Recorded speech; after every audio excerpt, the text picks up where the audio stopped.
Today's daf is daf ben Tov, and we had an argument between Shmuel and Rav and Rabbi Yechon all agree versus Rava. They all say that the only time that we make a special takana, the employee swears you owe me the money, and he swears and takes the money that the employer says he already paid, or the employer could we say the employee doesn't really remember, and also the employee needs life sustenance, is only in the case where the employer does not have a migli. And according to Rava, even if immediately that he said I never employed you in the first place, obviously you have to have Adim. And according to Rava, that even if you have no, even if you have a migui, either a migui does not exempt you from a shvua, or it's a migui that has it's a migui that's a chutzpah say never employed you, but the guy put in a day's work by you. So Rav Gemara here, Daf Mem Vav Amid Aleph on top of the page, 3 lines from the top. They sent Shmuel. After Rab passed away, they would send their questions to Shmuel. They wrote to Shmuel, said, teach us. Uman, which is a craftsman who's doing a job for somebody. So in this case, he's the employee versus the person who hired him is the employer. Now, Uman Ayman, we did learn yesterday there's a difference between saying I paid you or didn't pay you, where we don't trust the employer, versus if the employer says how much it is that I agreed with to pay you, and you say, you agreed to pay me $100, and he said, no, I only agreed to pay you $50.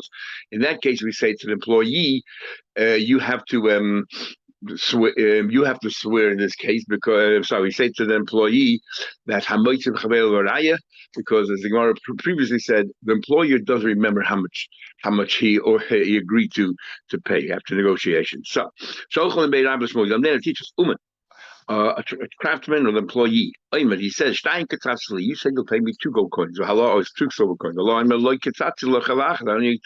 only said I'll pay you 1. Right? So the employee says 2, the employer says 1.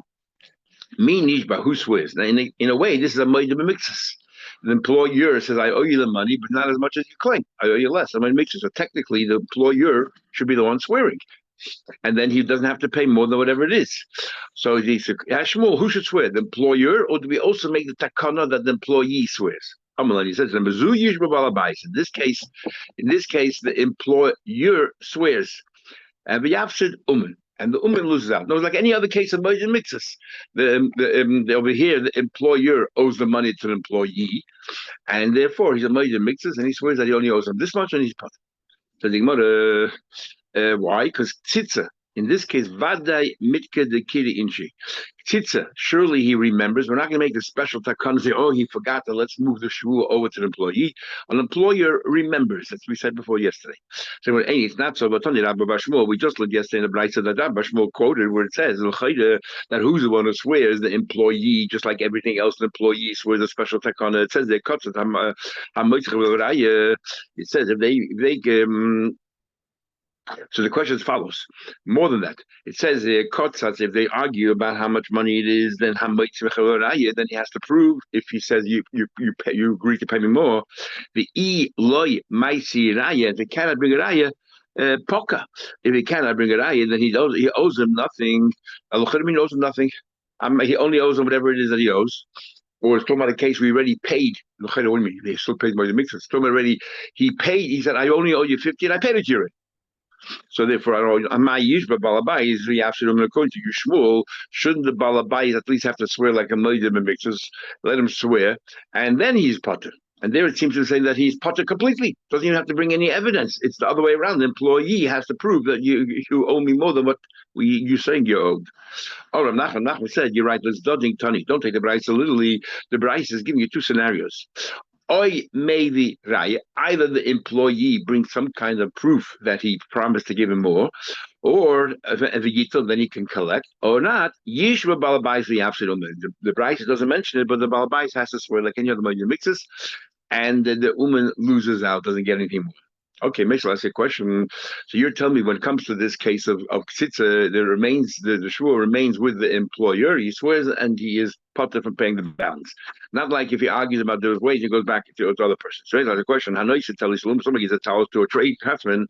The craftsman who's the employee says it's promised you 2. You promise you 1. As long as the talus is in the possession of the craftsman, al balabai. So who's the mitzi here? The balabais wants his item back, so the balabais has to bring a raya. The balabais, Nostan loibas money. If you paid him on time, when you pay on time, we say the balabais might have forgotten. Nishba v'noitel. So it seems from here that even in the case of tzitza, where we're arguing about the amount, we give the shul over to the employee. The craftsman is the employee, and he takes it. Others money. We learned yesterday that if it comes to the very end of the night, when you have to, by then you're over in Eastern the Torah, that the Balabais make sure that he follows the Torah chazak. So a person's not going to want to be over the soul. But it says clearly here, Bismani, you said that the shvur remains with the employer. It says clearly here the employee swears even when they're negotiating how much it was. This is the author of the Bryce of Yehuda. We're going to, in this whole mission was that we take away certain shvuos. We made special accounts of Chachamim to give it over to the employee because we say the employer forgets, he doesn't remember. Plus, it's the sustenance of the employee, so he needs it pasha kedei chayav. So therefore, we gave the shvua over to the employee, the shvua the rabbanon. He swears and he takes, which is unique because in the Torah every shvua exempts. Comes along. We had the Gemara yesterday, and Shmuel said. We had yesterday that when it comes to tzitza, when it comes to they're arguing not if he paid or not, they're arguing about whether how much he owes him. If he agreed to pay me $100, if he paid $200, then the employer swears, and the employer then is part. He swears because it's a major mixes. He says you claim 200. I say I only owe 100. That's what we made up. And here people remember. And Shmuel came along and said that this shvuah remains with the employer, does not go to the employee. So we just brought a brisa which says clearly that it goes to the employee. That even this shvur of how much goes to the employee, he swears and he says, you promise me 200, and he collects 200. How is that possible? So right now the more saying, Hamani Rabbi Yehudi, that must be not the Chacham, it's Rabbi Yehuda. Which Rabbi Yehuda? So the mother, and in our Mishnah we already had Rabbi Yehuda. Rabbi Yehuda B'chlal doesn't agree with the whole concept of our Mishnah that we create a shvur the Rabbanon. We even though the guy says I paid you completely, which is a favorite hakol, it should be potter, the employee should be potter. Yet we create a shvur, and we also said that this shvur should go to the employee. Rabbi Yehuda disagrees. You can't create shvurs. If the employer is the Moed mixes, they will transfer the shua from the employer and give it to the employee. That's what Rabbi Yehuda says. So we're going to say this Rabbi Yehuda is also the one when this, even though he's not talking about tzitza, he's talking about b'chlal. If you paid me, you didn't pay me. But we're going to say the same Rabbi Yehuda says that you don't transfer a shua unless the shvuos already exists, only like Moed mixes. Well, this is the case of Moed mixes, and that's why we give it over to the employee in the case of tzitza, which you can find baffling. Why is that? We'll see in a minute. Haman Rabbi Yehuda, in the middle of the page, the authors of Yehuda, the Amma calls man sheshua night. That's a balabai is whenever the shvua. Once there's a shvua ready for the balabas, then then we transfer it. Once the balabas is made, he said, I paid you part of it. Then we'll transfer it to the the Torah already levied the shvua. Then we're going to transfer it to the employee. So the Gemara, hi Rabbi Yehuda, which Rabbi Yehuda are you talking about? If it's Rabbi Yehuda Mishnah, Achmude Kamachme, Rabbi Yehuda is the one who says that we don't really help out the employee at all. No, if the employer says I paid you already, so Rabbi Yehuda, fafal, too bad. We don't help out the employee because it's a kafir hakel. Kafir hakel, you don't swear. The employer says I owe you nothing.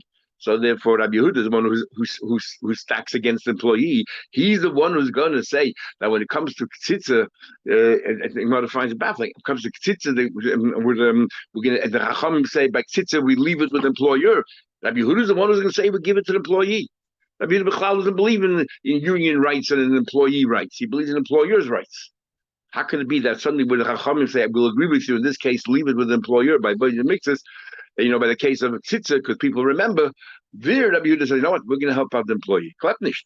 Now, we learned, I'm still saying, Yehuda says, actually, it has to be mixed so it doesn't make sense. He's the one who is against the employee. Suddenly favoring the employee. From different Braisa. Tanya learned Sochi calls marshal of his money. The Sochi, as long as it's still within the time period that he has to pay, had a nishba v'noito. The Chacham, you say, well, that's what we said before. You create a shvur, and the employee swears, and he says, you didn't pay me yet. You think you paid me, but you didn't. Same person. We're just talking about giving a different, yeah, probably. I'm like tonight. Learn different pshatim. The imla, but if not, ain't any rabbanaitel. Well, let's say it's right at the end of the time. By then, already the balabos rethinks and make sure he's not able to sell sachir, and therefore we believe the employer. That's the Tanakama. One of the people says, "Hey, Masai, when is that said? Bizman she'amali ten lischodi chamishim dina sheyesh lebiyotcha." When do we say that you transfer the shvur to the employee? Only if there's already an existing shvur mahatayda. For example, he said, "Give me, you owe me $50. You already received half of it, $25. So therefore, the balabos of the meidim makes says, so since there's a shvur mahatayda, we're going to transfer it to the employee, which is exactly what our Mishnah said. But what does the Baraisa add? It clearly talks about the case where they argue about the amount. And over there, the Balabos says, no, I only made up a few, X amount of dollars. And the employee says, no, a lot more than that. And again, there's a lack of major mixes. We're going to transfer the shua. Even though the Chachamim hold clearly by Tzitza, we believe the employer, because he remembers. What about major mixes? So the Rishonim already say, he's talking about we already paid up. He's already paid you the amount that I have to pay. And they're not arguing about that. They're arguing, the employee says, but you show me more. And the employee says, no, I don't. So it's okay for hakel, so there's no shvur there. And the Yehuda says that, but Yehuda clearly said by tzitza we will transfer it. I will He said never hide you. But I paid you completely. He knows there's no shvur there because I'm okay for hakel. So this Yehuda clearly says that by tzitza we take the shvur and give it over to the employee. So masker of Shisha B'Ravidi, I don't understand. Rabbi Yehudi v'loy Rabbanon. Doesn't make sense. You tell me when it comes to tzitza, Rabbi Yehuda, who b'chlal doesn't try to help out the employee, but when it comes to tzitza, he says, we're going to help out the employee and let him swear and get the extra money that he thinks he's entitled to. It doesn't make sense. And the Chachamim who say generally will create a shvur just in order to help out the employee and give it to the employee. There's some makel trying to help out the employee. When it comes to tzitza, Rabban holds that you don't hash the teich the machmer Rabbi Yehuda Mekil Rabban and Mandach. In the case of Yehuda, the one that says we're not going to help out the employee. For example, there's no shvur at all. The Rabban say no, we're going to create a shvur and give it to the employee so he can say you didn't pay me yet and swear and take the money. Heicha the maker of Yehuda, Rabbi Yehuda's maker when it comes to tzitza says no. In this case, we're going to let in the case we argue the amount, we're going to let the employee swear and collect. Machmer Rabban, the Rabban be machmer. No, we're not going to give it to the employee. It doesn't make sense. So you want to back well, my Rabbanon. So you're going to tell me what? That the Rabbanon of Yehuda both agree when it comes to tzitza. In other words, they only argue when it comes to if you paid me, you didn't pay me. You're a kafir hacker. Rabbi Yehuda says, well, there's no shvur, nothing happens. It's too bad on the employee. And the Rabbanon say, no, we're going to create a shvur and help out the employee. But when it comes to tzitza, everyone agrees that we take that shvur and give it to the employee. So that's the question. We learned yesterday, Rabbi Shmuel said, when it comes to tzitza, we do not believe the employee because we say the Balabas remembers money. So who's also of that brayso?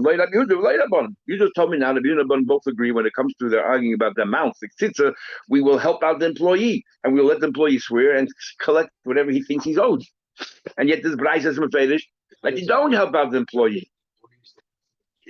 And no, how much would I bring Adim? Sure, I'm going to help you here. If the Balabos says all I'll be made up is $100, and the employee says you made up $200, too bad. You bring it out, you made up $200. What about my I just told you. So the fortune say the Imagashas others say that he already paid whatever the amount is that you say that I owe you, and whatever amount I think I owed you, I already paid you. The rest, I'm a kevin hakel. It's like Halech. We had left dollar there in Babbatzia. Here's the money I already paid you, so we're not discussing. It's not part of the discussion anymore. But anyway, this is a machlekes. Rabbi Yehuda holds bidder raisa. When it comes to shvur, the raisa like moed mixes. We now of the leilabon to counter the sachet. Then we can help out the sachet. There's a shvur that I say here. So you know what we do? Instead of letting the employer swear, we're going to move it over to the employee.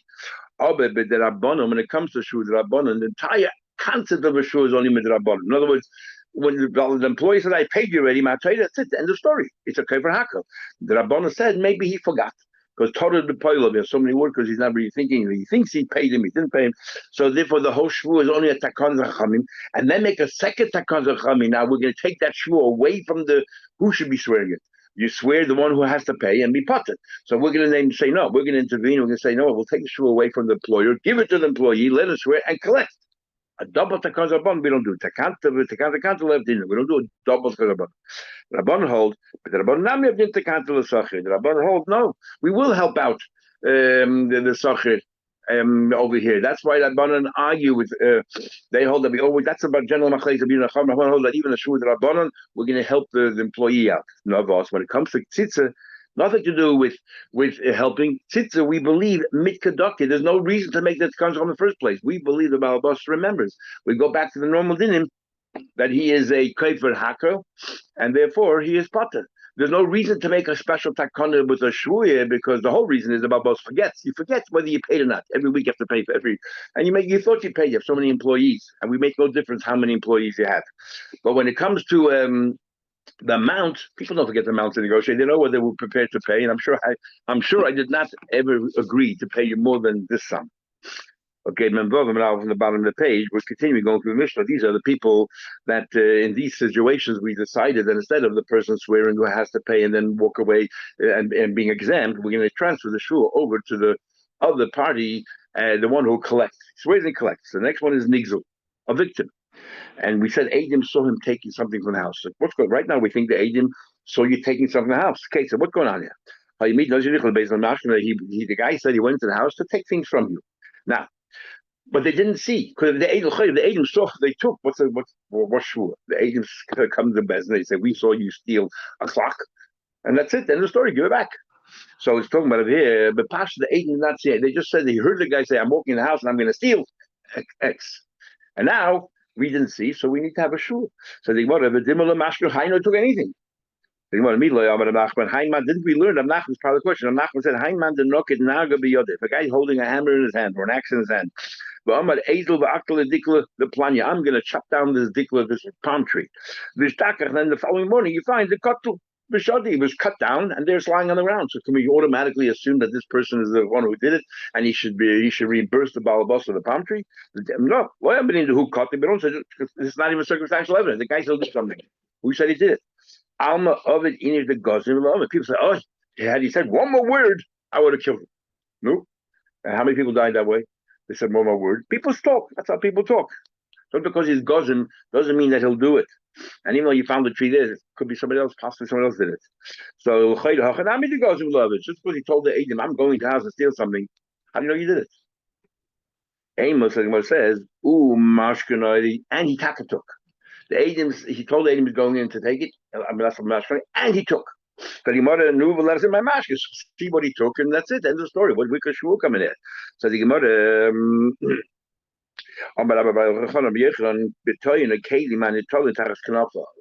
We saw him coming. I know some so the Machloek show exactly what they saw, but some are showing him say we saw him take kalim, but there was and it looks like he had some more to the nigzel, but he took more than that, and he had them hidden under his coat. In fact, he had them all under a coat, but I know he took more.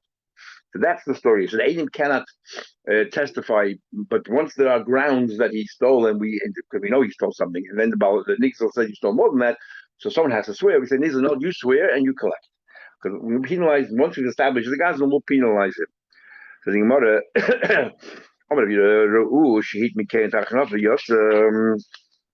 the Rav Yudah says they saw him taking kalim under his coat. The Yotze went out. But Omar, he said, now we're going to learn a bunch of dinim here. If the guy says, the perpetrator says, I bought it from you. I'm not a ganef. I bought it from you. He put it under his coat, and he said, I bought it from you. In other words, the idea that he put it under his coat means he was embarrassed. Even if he bought it, why'd you hide under your coat? Maybe he was embarrassed to walk out with it openly because this is not something that there's usually something that people borrow and it looks like he's borrowing something. I will soon see in a minute. So he tied the kuchne biyadi, and the balabas says, the owner says, no, he isn't. You stole it. I never sold it to you. Or he says, I lent it to you. Give it back to me. Everyone knows it came from my house. But you say you bought it. I'm telling you, I lent it to you. So who do we believe? So we don't believe the person, the gazlan, let's say, even if it makes a shur. If the guy says, I only lent to you, that's it, he only lent to him. And you have to prove that he sold to you. When do we say that? When do we say we don't believe him only balabas? That generally does not sell products. So probably he lent it. So the circumstances tell us that the balabas is probably telling the truth. Our balabas is limka is Caleb. The balabas generally does sell the products. He sells from his house. then Neman, then the buyer, then the Goslings believe that he's not a Goslin, he's bought it. Ain't also in the furthermore, even in the case where he's not normally selling, is we're starting to limit this din that we don't believe the person took the item. We're going to limit to mamish very very rare cases that we don't believe. So when do we say? And even if the balabos generally does not sell products, and therefore he ties, I lent it to you, and the guy says no. You sold it to me. Things which normally you don't hide under your coat. You're not embarrassed to walk around the street with it. And then we have a problem. First of all, this guy generally doesn't sell thing. The Balbos generally doesn't sell things. And second of all, the fact that you hid it under your coat must be you're embarrassed. Nobody just walks around, hides it. You're embarrassed. Why? Because it seemed like you taka borrowed it, and you don't want people to know that you don't have these kind of things in your own house. These are essential items. You can't afford it. So people will talk. So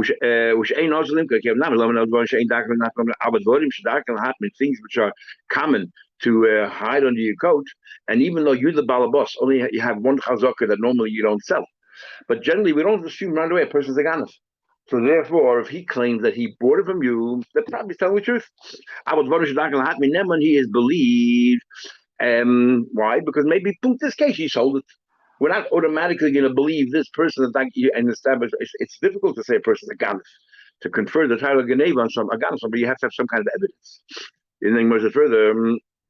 Even if it's not common to hide under your coat, and we still don't say that he's a ganef ella inish the if he's generally a person who's brazen, who's not modest. Inish a person who's very modest, and whatever he has, he's very private. So everything he has, he always tries to hide from people's glares. Then haina urche, that's for him common. So again, if he says that I bought it, till you can prove otherwise, we'll assume that he bought it, even though you normally don't sell things, and he hid it under his coat, and nobody else, hides these things under the coat. Nevertheless, he's a modest person, so maybe that explains his behavior. When do we say that we don't believe you is? Also, in the case, let's say it's under the coat and people are embarrassed, all that is only you say the Balbos says it was borrowed, and this guy says I bought it. I will be gnuvin. The Balbos accused him of being a ganef. He didn't say I lent it to you. You stole it from me. Lav kol kamil zukin should be gnuvin. To go ahead and say the guy is a ganef, you have to prove that the guy is a ganef, that thing is yours. Otherwise, we will not accept what you're saying. And all of this is not said. When all this said, all this to be said, there's four conditions that we just put in there. There's another condition. When is there an issue? If it's generally people, not you, but other. The whole question here is: do you normally sell? Don't you normally sell? But it's an item that people normally lend or rent. But if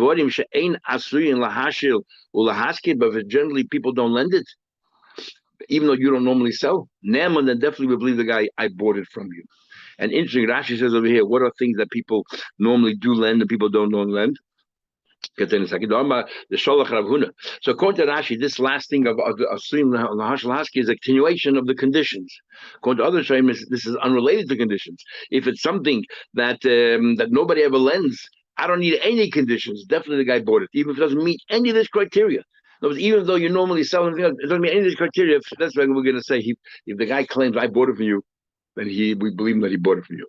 And what kind of things are there? The Sholach Rav Huna bar Rabin Devorim is something which is common to be lent or rented out. The guy time is I bought it, and he's not believed. But things which are not common, then the Balabos generally doesn't lend it out because it could get ruined. Something which is very expensive or easily ruined, they're not going to lend it out. They'll only sell it. Then we swear, yeah. Says the Gemara. The Rabba apig zuga the sarbla Rabba took away a scissor from those people who make materials and all that, or guys cut off the piece of wool. It's a very, very sharp implement, and you want to make sure that it doesn't get ruined. The safra, the agadata, and the sefer of agadata miyashmi took it away from me, saying because he said definitely if your father would have been here and he claimed that he bought it, we wouldn't believe. What do you call it? If you claim that it's yours, we're going to taina on behalf of the Yisayimim that definitely they bought it, because this is something that people don't lend out. Sorry, this is something that you do sell. So these are things that you nobody lends them out. You definitely sell them. Sifra Agada is something that you sell. Um, Sorry, don't be wrong. Sifra Agada is something you do lend, and because you lend, we're going to say to the same. Just because it's by you doesn't mean anything. Because even if your father would have been here, we would have said no. People generally lend them out, and Rashi says interesting. Why people lend them out? Because you only look at Agada once in a blue moon. If it would have been a Gemara, Midrash, and traces, people learn it all the time. You don't know that's Rashi. You don't normally learn it. You don't say Rashi and traces, but you learn the Gemara, then people learn it all the time. They're going to ruin it. But Sifra Agada, Rashi says, "She'ain adam asher lil behev tadir." You don't really learn. We had more in Gittin I know, but on Shabbos you're allowed to learn Agada. So you don't normally learn it. So therefore, people do lend it out. These are things normally lend out. So therefore, we believe. The taste is the opposite. Madach Agada you lend out. Surely you lend out others for him. Because it's the whole union of lending out for him. Who can swear about whether the item belongs to him or not? There's no shayman, but even the shayman himself can swear that this belongs to the house and it was lent. I feel he's the shayman. Even the wife of the shayman also can swear because he's the bok koyach of the owner of the property because his job was to mind it. So therefore he can say that he can swear what the guy stole.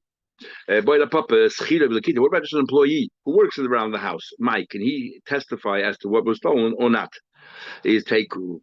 Because of the cost. But what about the guy who says this guy stole from me a silver becher? My. So you just said before we make him swear. What about in this case? He said he stole a very expensive item, a silver becher. So the chazina, we look. We had it a number of times as well in other gemaras. If this person who's saying, look, you stole from me a silver becher, is a rich person, or inish the mehemen who, or he's a faithful, or he's an honest person, that trustworthy person that others would give him to mind their items, the mefkedin shagabe, that people would give him, to mind things, the mishtaba v'shakol. Then he can swear this. Remember, we said the nigzel, the nigzel swears and takes it. But if he's not a rich person and we don't know about his integrity, then he cannot swear and just make a claim and take away. Okay, second one, Nechbo. The next case was Nechbo. You said you made me. Are there any tissues there? Sorry. Oh, no, thanks. Sorry.